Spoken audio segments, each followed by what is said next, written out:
It's season 7 of Radio Free 501c, the podcast of Rogue Tulips Consulting. We hit the 300 episode milestone this year, so don't forget to subscribe or follow us. We have a lot more to talk about. This week we have another first-time guest. I'm so excited. I'm sure you've heard of him. It's Mike Gellman, and he's here to talk with us about financial sustainability for associations. You don't want to miss this one. We go in depth. It's Monday, October 13th, 2025. Welcome to episode 302. Hey, everybody. It's Monday, October 13th. We are already halfway through the month, and it's the first month of the fourth quarter. And whether or not you're on a calendar fiscal year or another fiscal year, we're looking at the end of 2025. So we're looking at budgets. We're looking at what we need to fix, what we maybe need to adjust. And maybe we're all a little uncertain because the economy's not been going exactly the way we had hoped. So this week on Radio Free 501c, we're here to talk about financial sustainability for associations. I'm your host, Cecilia Sepp. I'm the principal and founder of Rogue Tulips Consulting, and I'm so glad you're here with us this week as we're getting ready to wrap up 2025 already. And keeping with our tradition this year of first-time guest, Mike Gellman's here. We have been circling each other in the association community for years, and we finally got to meet in person this past summer. So I'm really thrilled that Mike had the time to join us today because he has such a full schedule. But before we move over to ask Mike to say hello and intro himself, I want to say good morning, good afternoon, or good evening to our global audience, wherever you may be.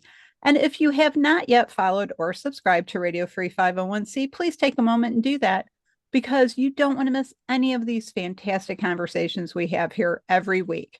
So, Mike, I'm so happy you're here, as I've already said, because I know your schedule is so full.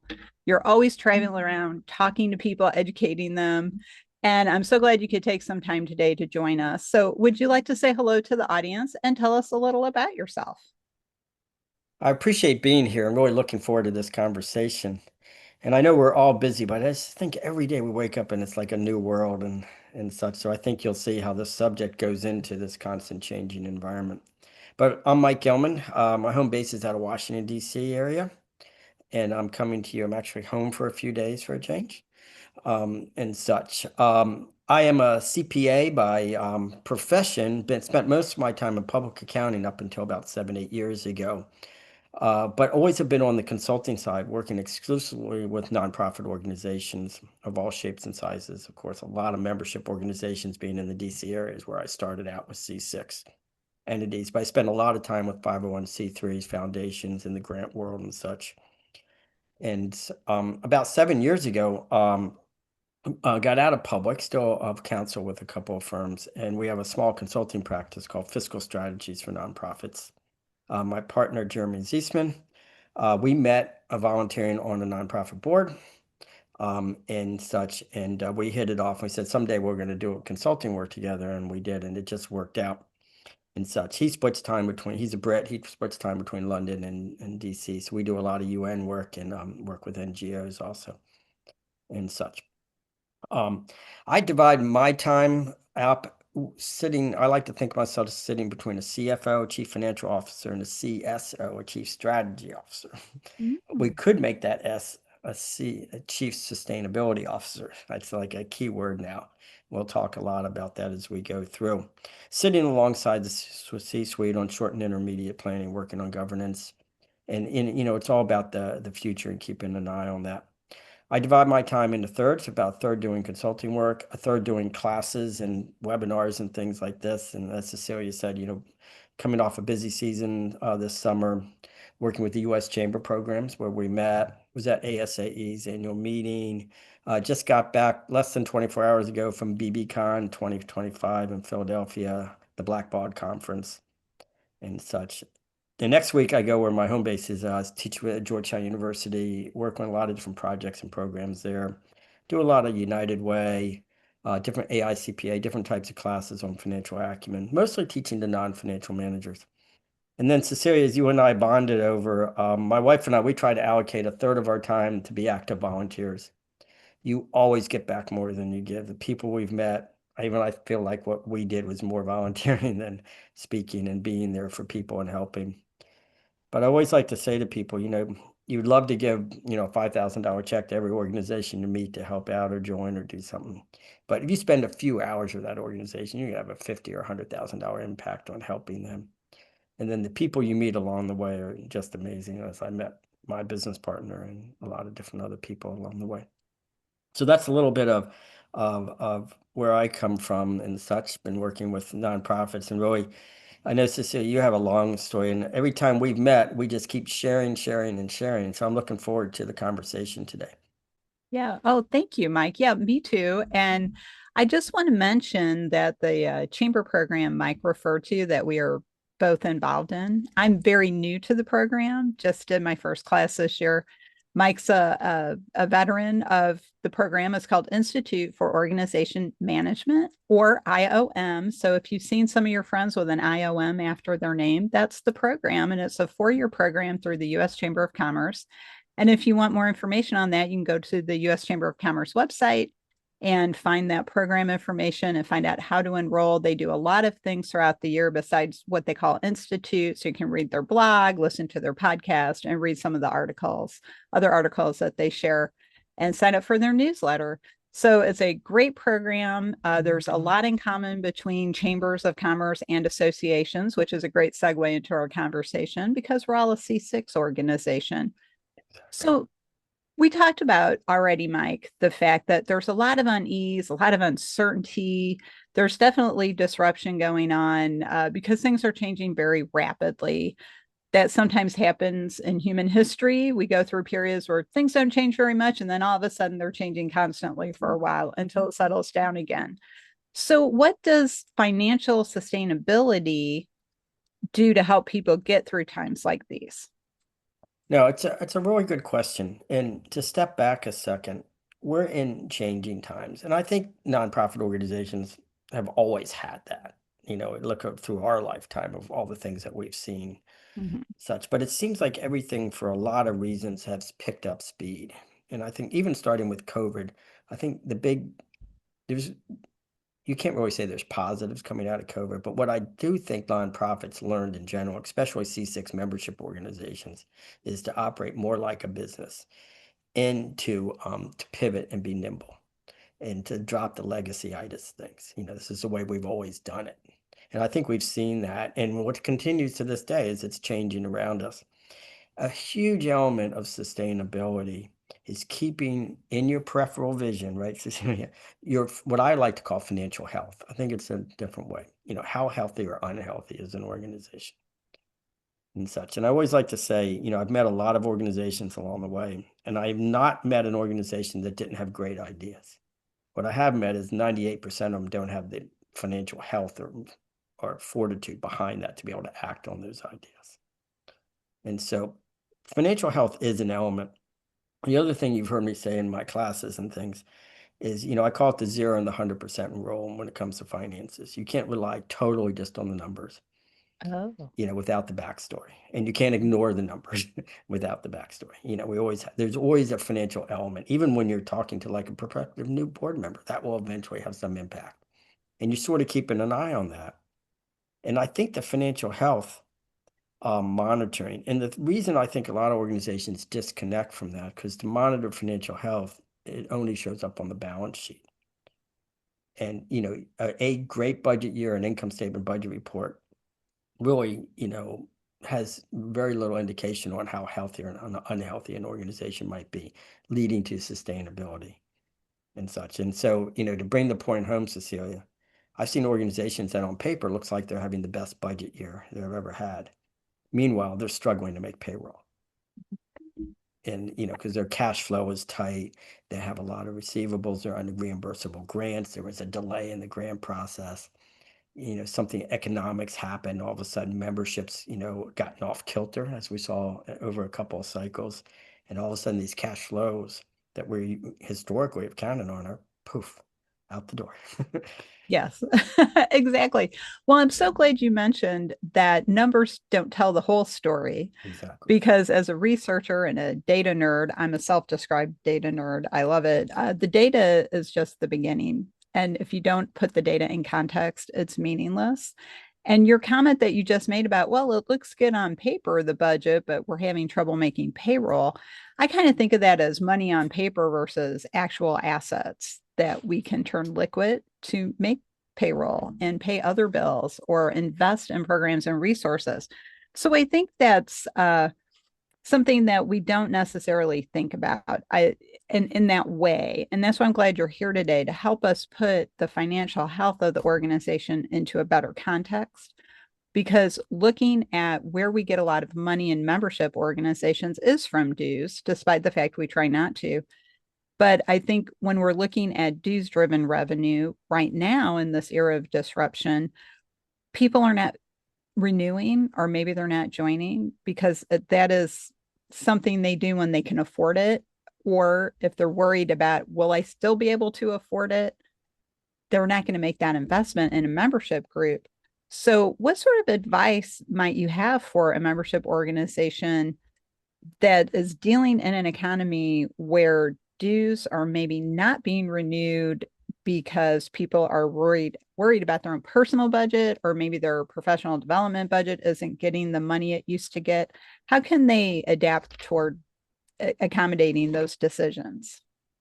Perfect. Let's go at that from 2 points of view real quick. And it even could be bigger than dues, but it's really a disruption in funding, a Mhm. key funding or revenue or support source. Your support would be for C3, more contributions and grants. And C6s are getting what we call exchange transactions, fee for service. Membership is a fee for service. And these disruptions in the services we have to keep providing. So it impacts impact. But starting there for a minute, one of the key volunteer things, because I'm just putting this up, and I think you've got the QR code. 5 years ago, we started a educational website covering fiscal, financial, legal, and governance aspects for nonprofits and NGOs. And just earlier this year, and I've been using these, what I call financial pipelines, revenue support pipelines, funding pipelines, is now up on the website. Templates, articles, how to use it. Pipelines aren't new because of pick your favorite disruption, which I like to call hurricanes. We never know when a hurricane's going to come, right, Cecilia? But it's a way to assess a disruption in this, and it could be a positive disruption because not everything's negative. Like something could happen, and all of a sudden, I've seen this with many expect chambers, and with a lot of membership organizations where they had a disruption to the positive. All of a sudden, they had a huge inflow. They were at the right spot at the right time. Remember, and so either way, you want to be able to gauge that pipeline so you can adjust your expenses. I'm going to make a statement that's a little off the cuff. Budgeting is not easy, correct? Right. But if I could tell you, Cecilia, just for a minute to get really serious, if I could tell you to the penny what your funding was going to be exactly for the next 5 years, budgeting would be relatively easy because we would gauge our expenditures, still mission and all that. What makes nonprofit budgeting is that our programs are always changing and all that, but our funding sources are constantly moving. And we want to grow, and sometimes we're doing this. And so because of all that, I think it's a funding first approach, and you're keeping an eye and having a pipeline, and you keep it very you'll see it up on the website. But it's really tracking your 2 or 3 largest funding sources and keeping a close eye on it.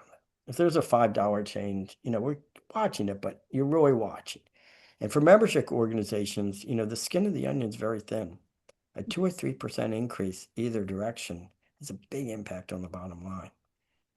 With the way that, because a lot of the cost at a nonprofit, labor can be 70% of the organization. You cut out overhead with occupancy and things, so you're looking at another 10, 15%. Your controllable costs are in that 10, 15% range, short of, doing staffing changes. And so you really want to always be one step ahead of that.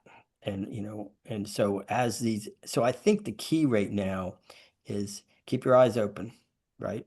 You hear something, members could kick membership up or down a little bit. The C word could. So the funding pipeline gives you a place to take a look and say, oh, what if membership is down 5%?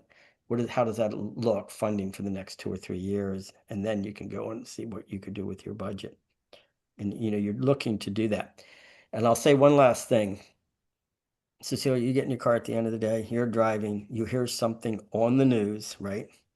And you're saying, this is an economics I don't control, or a hurricane. And this could affect my revenue streams down the road. Could, right? There's no journal entry. I'm pausing for dramatic effect there. There's no place to put that. You see what I mean? Having a rolling funding pipeline where I can go in and say, membership has always been in our rock solid best case scenario. It's the funding we know within 1 or 2%. All of a sudden, our membership could move 3 or 4%. And what does that look like? So you can go into this pipeline report. It's just a schedule. And I think under full transparency, you share that, of course, with staff and the board but it gives you a place when you get out of your car to go, oh, well, what this looks like. It's a little bit of this best case, worst case, and you can start to see it instead of doing what I learned working with Catholic charities many years ago. I kind of said, guys, the hope and pray method doesn't work. I'm very religious, but when it comes to finances, we got to Yes, balance our budget. yeah, I know what you mean, Mike, because I used to work at a tap dance organization, nonprofit arts group, Sure. and when I first got there, they depended pretty much on angel checks at the end of every fiscal year. So some angel would come in and write them a check for $10,000, and that would get us through a quarter or two. So I'm with you. I was raised Catholic. I believe in prayer and hope, but it's not going to get your bottom line where you want it to be.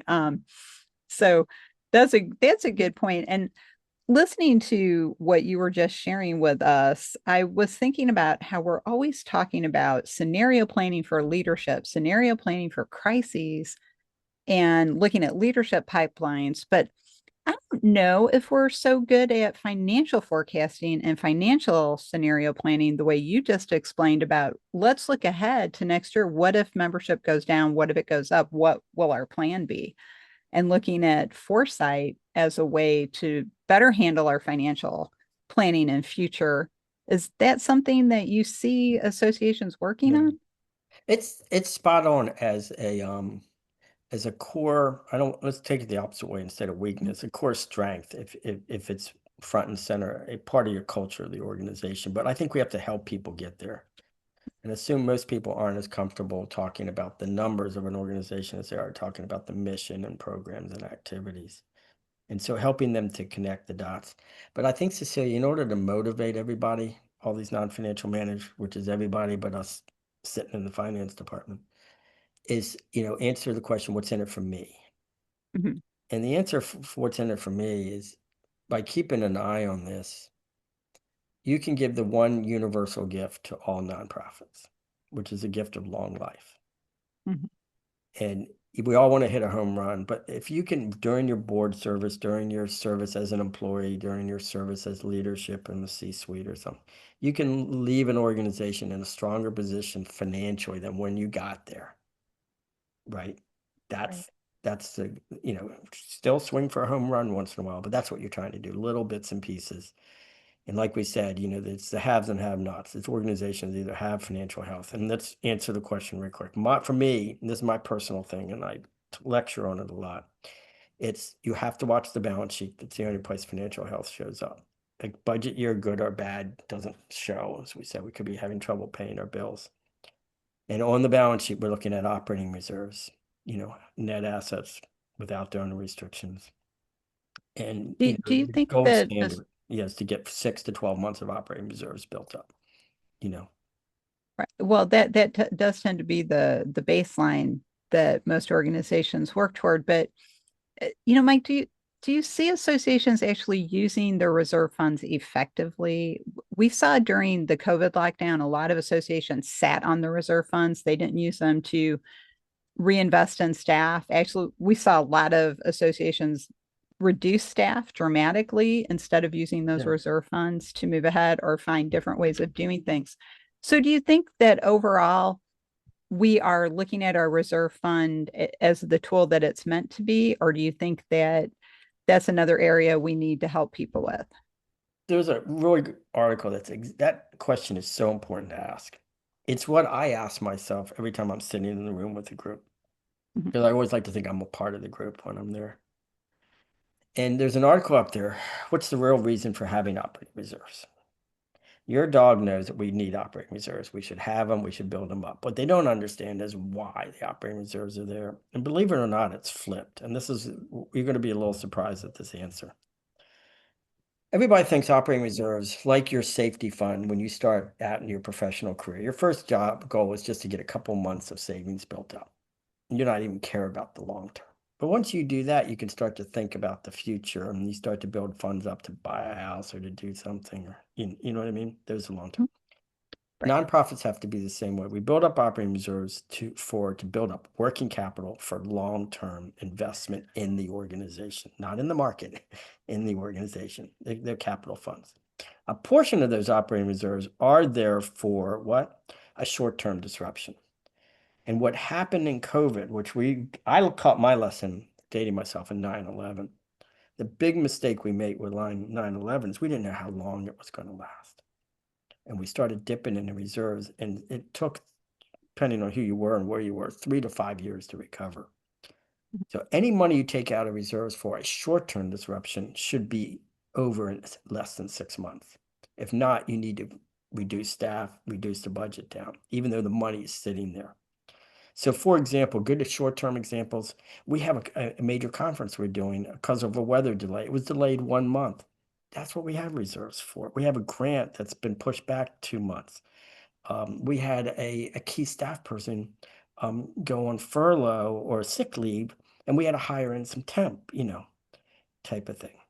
That's where we use it. So if the disruption is going to be more than 6 months, which goes by like that, we shouldn't be pulling out. That's the theory. And we end up doing it because we don't know.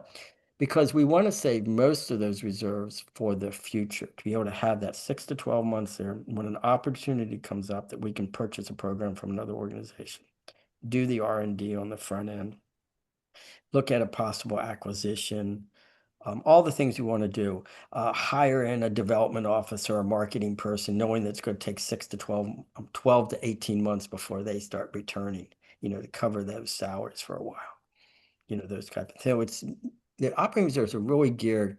I like to say the 80-20 rule. 80% of those reserves are for future use. 20% are for emergency. And the emergency is going to be around more than 6 months, which most of them are. You lose a major funding, so a key sponsor. I don't care if you have an $18 million budget. Your bottom line is going to be pretty tight. Yeah. You have a big event, you have a sponsor who's been writing your check for $30,000 a year for 8 years in a row, and all of a sudden they disappear. That $30,000 on an $18 million budget hurts. Right? Yeah. So, are you saying that we should never dip into our operating reserves, or just it sounds like you're saying For disruptions, you're always dipping in a little bit, but you're okay, making that key choice. Is this a short or longer term disruption? I see. Okay, And so if it's something that we just have to bridge for a month or two, mhm, like the example of a key employee who's going to be gone for 2 months, we had to hire a consultant to help us or something. 100% that's what we use it for. But if it's put it this way, there's no operating reserves on the planet that's big enough to protect you against a long-term change or right. permanent. Oh, of course.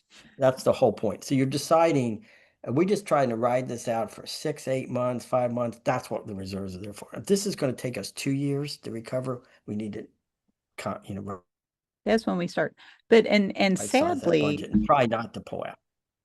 well, sadly, that was not the approach we saw very much during the lockdown. It wasn't, well, let's see for a month or two how, what's going to We happen, didn't and know. then make Yeah. choices about reducing staff. Because, well, in so many boards, and I don't fault them for this because it is not their money, it's the organization's money. So many boards don't want to touch the operating fund, the reserve funds, I should say, because they're like, not on my watch, I'm not going to spend that money. And I don't blame them for that attitude. But of course, that's why we plan for it. So it sounds like a good rule of thumb might be if a disruption happens or an emergency happens and we're not sure how long it's going to last, then maybe we can use some of those reserve funds for maybe 2 months For a or short up to period of 3 months, and then Right. see where we are. And then we could start scaling back. Start to adjust. Yeah, Right. because Okay. So a good rule of thumb. yeah, Right. funding turns off like a light switch, and payroll keeps Mhm. going. You can't So we're always dipping in, but I think you hit the nail on the head. If we leave people with just three things, step number one is, understand, what the disruption is. Number two, and try to assess, is this short or longer term? And be conservative there. And if it's longer term, you're trying to wean yourself off using any reserves if it's going to be around a while. And the short ones are pretty easy to know. But if you're not sure, assume it's a long-term disruption, i.e., it's going to take a year, maybe longer to recover, which is fine. A lot of groups came back roaring back, but it took a couple of years. But they lost 2 to 3 years worth of operating reserves while they were bridging that. And remember, it took them 30 years to build up those reserves, and they were gone in 30 months. So but let me go back to this question because I know time is short here. What's in it for me, the average board member, staff person, all that?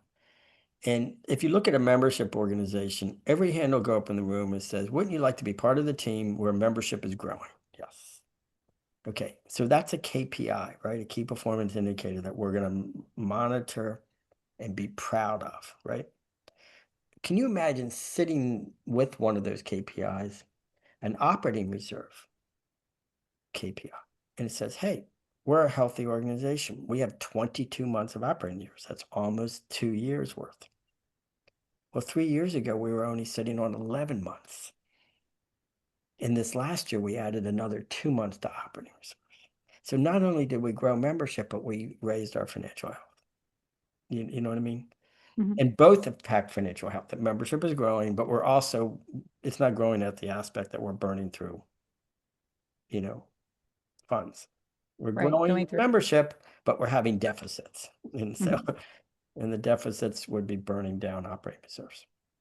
Well, I really like your approach of health versus sustainability because you mentioned you want to have a healthy, long life for a nonprofit, but I think some nonprofits, they hang on and they hang on and they maybe get an angel check, so they hang on a little bit longer and they're really more on life support. So a lot of the conversations going on in the area of health and aging. So for those of us over 35, they're talking about quality of life, not just longevity. So I think looking at financial health gives us that quality of organizational life as opposed to we're just sustaining it like it's hanging on, but maybe we're not growing, maybe we're not performing, maybe we're not doing those new programs. So I really like that. But sustainability is, I think, an issue that we're always talking about. We want to be sustainable, whatever it is. We want our programs to be self-sustaining. We want to have financial sustainability. But it sounds like you're saying no, let's be financially healthy, not just sustainable. I think we're saying both, really. Okay. And here's why. Okay. Another sort of ugly fact is the healthiest organizations attract the most members, funds, resources, board members, and all that. Weak organizations doing amazing programs, people are just running away. Nobody Mhm. want, donate now or we're going to close our door in 2 months type of thing. Nobody wants to sit on that board. Nobody wants to give you a new grant. Nobody wants to extend you terms on a purchase. Everything. You see what I'm saying, Ep? Mhm. And so you're always using membership as an example, trying to grow an organization, grow membership, but you're also trying to say that we're sustainable and financial health is a key part of sustainability. Now, you could Great. have a lot of money and have crappy programs and a poor mission. People aren't going to support, you know what I mean? So we're Right. not telling you to ever ignore mission and purpose and who that is. But without financial health, the mountain is so hard to climb. But with financial health, when you talk to someone, I've never come across, and all the time working on this, where someone said an organization is too healthy, has too much funds. You Too know, healthy. yeah. I always think of Right. it as a class I started out at Georgetown many years ago. I teach.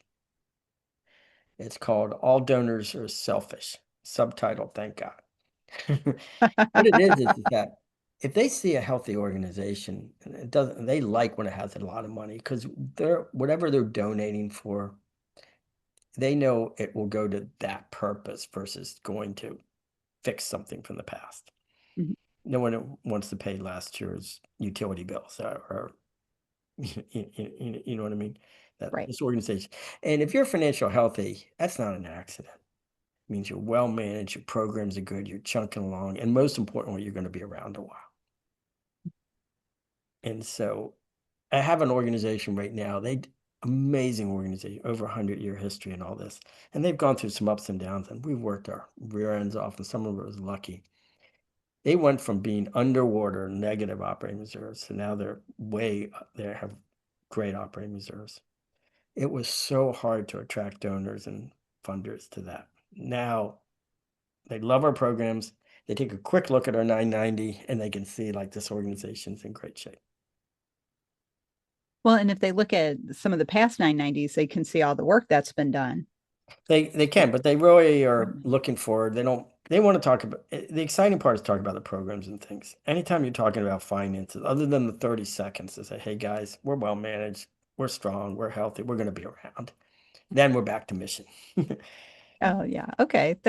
Well, and that's good. And I'm glad we're having this conversation and I'm asking some of these detail-y kind of questions because for those of us who are not financial experts or like yourself, we learn how to do budgets, we understand the money, we get income versus expenses, but sometimes we're not thinking about that strategic part of it. And this is, I guess, a little bit of a softball question, but I'm going to ask it anyway.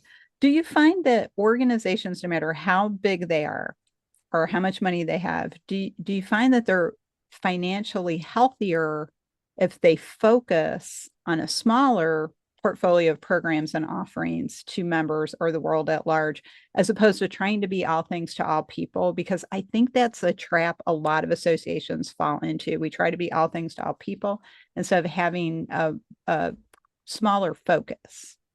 Yeah, generally I would agree with you. The only thing I would put alongside that comment is if you ever get to that perfect balance in programs and mission, it'll last for 3.5 seconds. So you've got to constantly, I call, we're widening out, trying new things, which we should. All of a sudden we find ourselves doing a little too many things. So we start to narrow back a little bit. And then we go, oh, we're too little. And you can get it what we call a concentration risk. It's actually a risk that the auditors look at, that you're relying on one or two programs, one or two funding sources. So that's a concentration risk. And then, oh, so now it's time to add program, add. So you're always doing this a little bit. And if you ever get to the perfect spot, it's generally luck. Okay. And it will change. You wake up the next morning and something's changed. Right. And so what the question is just keep an eye on it. And it's sort of like balancing your own 401k or something. You're looking, your diversification and, oh, the market's been great, but now I got too much, you know, equities and not enough fixed income. And so we sell a few things. But it's a good reason because you grew. So you got to keep asking the question. That's why another thing up on the website and share the code because almost all the website is open access. And if you send a email to me, I can give you a code. And we have some of the templates are behind a paywall, but I can give you an access code to it or send it to you. We put up when the COVID started, we put up a financial health assessment template, and then we've redone it 2 or 3 times. And the latest version of it was just put up about 6 or 8 months ago. So it's really a good thing. It brings in the operating reserves, it helps you go through a quick balance sheet assessment. Are we healthy or not? And then it takes a quick look at like how have your programs changed the last 2 years? And the last column is more important. What do you expect to happen? Or think will happen. And then you tie that into operating reserves. Let's go here, let's invest. That's the best. Operating reserves aren't just to sit there. They're used to invest in the future. And one of those good ideas and the timing is right. And sometimes that window, like you and I were talking over the summer, that window opens up for like a month or something. And there's organizations that are financially healthy, have great management and the resources to invest, and they make a quick move. Mhm. And we've seen that. We've acquired other groups that were in trouble, type of thing and such. And then but then we have to break that pattern of taking a really long time to make a decision, which Right. is And another thing. yeah, I think groups are better. We always see some slipping back, but Yeah. I think one of the biggest diseases in nonprofits has a lot of it's disappeared was legacyitis. We've Yeah. done the same thing forever and ever and ever. And I think groups are more comfortable, you know, pivoting. Yeah, I agree with that. I think we are looking more at purposeful abandonment as a Okay. mindset for the programs we offer. We all know that our members, our volunteers, they get emotionally invested in the work they do because they're doing it as a volunteer. They're choosing to do it. And so maybe it's a program they helped develop 10 years ago and it was a great program, but we just don't need it anymore. So just being very considerate of the fact that people have put time and energy and emotion into something and being careful around that instead of just hitting them with the numbers. That's where it comes back to the story you mentioned earlier in our conversation. You have to put it in the context and tell the story. And we have to lay these things to rest, almost like with a memorial service in some cases.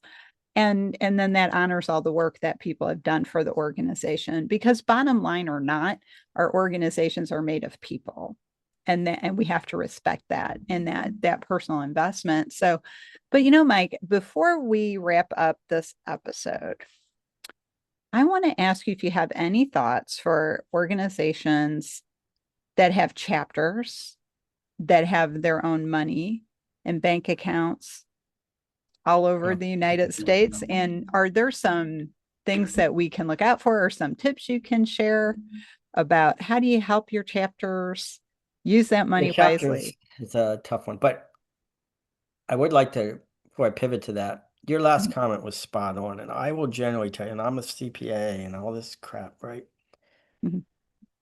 99% of the time, lead with the story and use the numbers to help support the story. There's one or two times where we lead, but most of the time, us finance people, we tend to lead with this numbers and then hit the story. And that sounds like we're just beating people up. It's about the people and the culture. Just pull Yes. back, go to the story, where we're going, and how that numbers.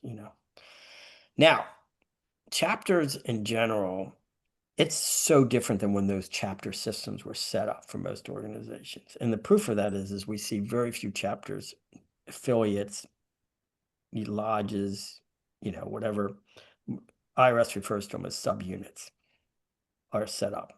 And if you have a formal or informal situation, you just learn from that. So what we're doing is we're maintaining ones that were out there. My favorite question on those is, will the chapters things, will they be here next year? Of course, yes. Then I say, what about 5 years, 10 years, 30 years from now? And usually by the time you get to 10 or 15 years, most of these groups say, we don't think they're going to be around anymore. You need to start pivoting the organization to run in a different model. Yeah. And so, and not that I've seen others where the chapters affiliates will be around forever. It's just look back to the 80s or 90s when they were set up, and what does the 2030s look like? And if that system isn't there, we're already we're almost in 26 already. Yeah, that's right. You know what I mean? So it's always like you and I talked so often, boards, staff, everybody, you personally, it's like, how do I get to the end of the month or the end of the fiscal year? It's really, even though it's hard, you really need to try to stretch that out a year or two, because I think that some of the decision making is different. So with those chapters, a lot of things go through my head, and there are many positive situations where they work well. And the ones that work well is when the controlling entity, the national entity or whatever, the controlling unit, makes the chapter network the goal, that the chapter network is going to be strong. But a lot of times it's like ugly divorces. These the affiliates start pulling in this direction, national's going here, and national doesn't care about So us. You, true. you know what I mean? So if that culture isn't there, you don't change that, nothing's going to work. That's right. If the culture is that the national is proud, I have some where the individual subunits are bigger than the national, and it's great, and they love it. So just That's take a yeah. look at the future a little bit. Well, and I think there's a lot of conversations going on around the future of chapters and how those are going to look. because I wish they were just set up in the 80s or 90s. This chapter system we set up was actually set up more like in the 19th century. Yeah. And I talk about that a lot in my book that I wrote last year. So uh, one of Yeah. the things I see is a lot of money sitting and not being used. And then sometimes we lose track of that money because a chapter folds, but we don't have the information for where is that money sitting and how can we get that money back. And How do you, sometimes and we it can't. usually goes back, usually Yeah. by design to the setup of the situation. But like you You said, out of sight, out of mind, Right, right. It's and hard. it's Well, it's hard gone. to keep up with all of it. Yeah. That is so true. And you're right, out of sight, out of mind. And 100% on your comment about the culture of the relationship. And Yes. you use the term controlling entity. I just want to say to the audience who might be chapter relations professionals, please save the angry postcards. Controlling entity is just a term. We're not being insulting to chapters or chapter leaders. Okay. So we're just saying the organization that they're tied to. So And we don't we mean tend to use the word controlling because, and there's other terms to use, but it usually starts with the name and the national or whatever that owns that name, and you're lending the use. So you're the association of Maine out of the U.S. Association, or something, right, right. or New Orleans or wherever you are. And so, and it just gets down to this, who owns what, That's right. but the other thing we could talk for another 8 hours on is the impact on your reputation, Yes, which will affect financial health. You that's got to right. guard that. And a lot of these things are, the reputational hit. Unfortunately, with nonprofits versus for-profits, it's much harder for us nonprofits to recover than a for-profit because we don't have any 50% off coupon station. That's Because right. people come running back if we take a hit. Well, and also we are supposed to be serving a higher purpose in society, so it's harder to come back from a scandal, Exactly. I think, Yeah. coupon or not. But you're absolutely right, Mike. We don't look at our intangible assets and as valuable. So our reputation is an intangible asset. It's a huge. And we don't measure it that way. We don't look at it that way. So we kind of toss it around and don't worry about it too much. But it's an asset just like the bank account.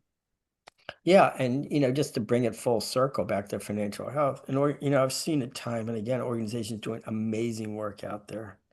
And then news gets out that the organization's struggling, they're not paying their bills. Not even a scandal, a Mhm. scam or fraud or something, just, I hate to say it, boring in finance. They're having trouble paying their bills.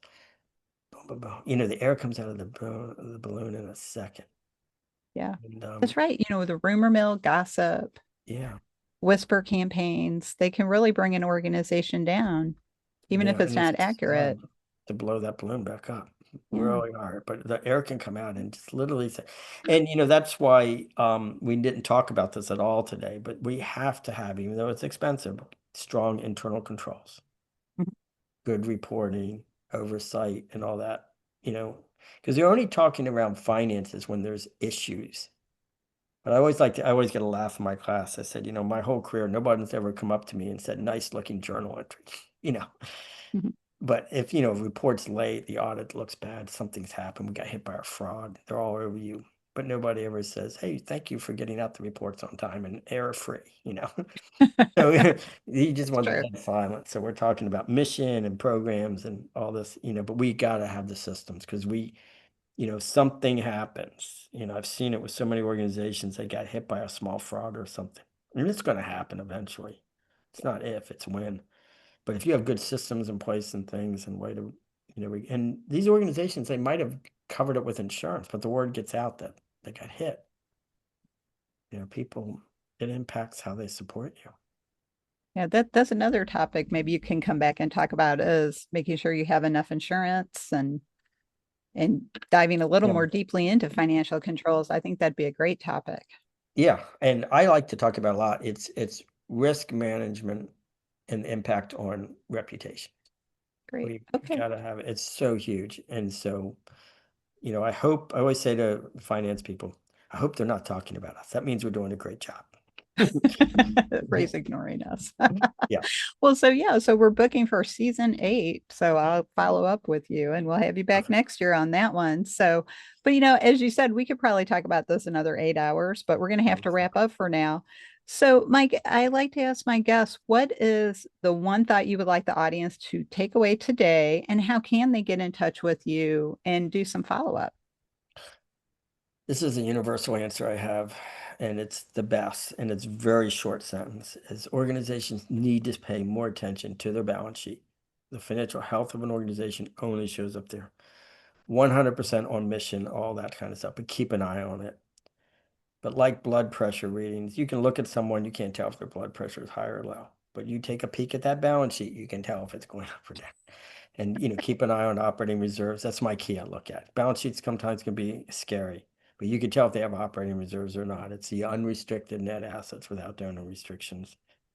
And they're getting into that, 6 to 12 month range at least, and then hopefully maybe more. Great. And then what's your website again? Could you share that with the audience? Sure, it's very easy to get to. We'll share a code for you too, but it's sustainability education for nonprofits. You can get at it. It's SE4 nonprofits.com. SE4 nonprofits.com. Please check us out. We post every week since the pandemic. We have a lot up there on the archive page. There's a Google search bar in there just for the site. We have series on budgeting, series on contracts, series on board governance, a lot of risk management issues, but a lot of on operating reserves is one of our favorite subjects, in financial health. Financial health assessments up there now, and the pipeline templates are there. Take a look if you have any, and I can send you a code to get behind that so you can have access to everything. Great. So reach out to Mike if you want to get those excellent templates. And I visited the website several times. It's full of information you can use. So check it out. So Mike, thank you for joining me this week. Thank you. Thank you, Cecilia. Really appreciate it. Look forward to the next one. Me too. So risk management reputation, I'm already asking myself questions about that one. So we have to go rogue for now, though. We'll be back next time with another exciting conversation. So again, gentle reminder, don't forget to follow or subscribe on your favorite service. We're on all of them. You can also find this episode featuring Mike on our website, roguetulips.com, if you visit our podcast page.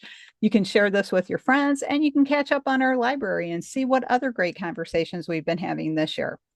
If you'd like to read my blog, because you never know what the heck I'm going to talk about or say, you can find that on our blog page. We try to make navigation very easy. If you're looking for ethics education, we will be offering our ethics course through 2025, and then we're going to revamp it for 2026. But if you need that ethics credit for this year's renewal, check it out.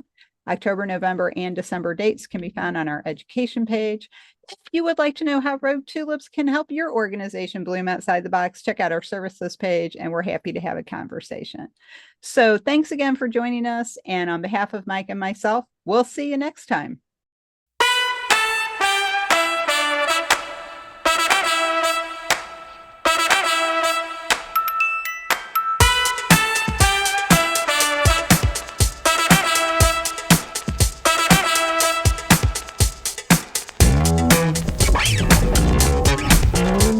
That's it for this week. I hope you really loved this episode as much as I did. Thanks for listening. Learn more about how our experience and knowledge at Rogue Tulips can give your organization the strategic edge to reach its goals. Check out our website at roguetulips.com. We'd love to talk with you and see how we can work together. Thanks.